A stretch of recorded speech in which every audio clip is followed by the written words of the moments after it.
How much do you know about the principles of effective assessment practices? Assessment practices should be underpinned by the concepts of assessment for learning.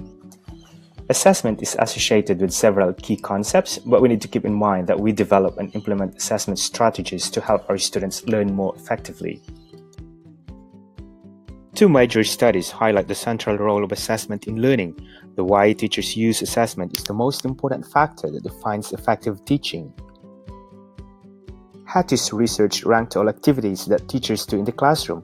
What I shown was all activities related to the use of assessment for learning have the highest impact to increasing student achievement. To further understand the concept of assessment for learning, we look at the 10 principles.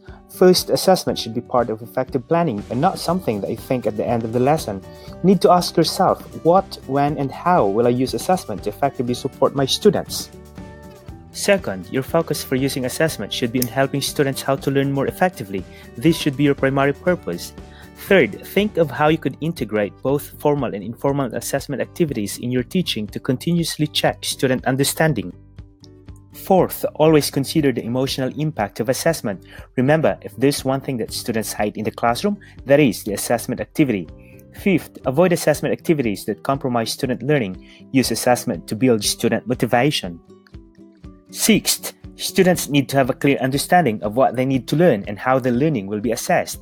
Seventh, you need to develop students' critical, reflective, and evaluative skills to engage them in self and peer assessment. Eighth, you need to continuously discuss to students their strengths and the key areas they need to further improve.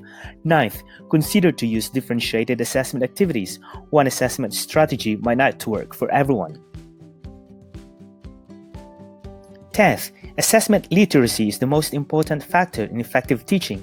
Continue to engage in professional development related to assessment. Remember, the level of your assessment literacy has a significant impact to student learning. By definition, assessment for learning provides a framework for effective planning. You need to think where the learners are, where they need to go, and how best to get there.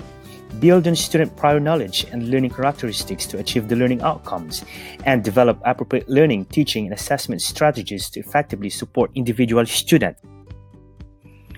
In planning your assessment activities, you need to ask yourselves the following questions.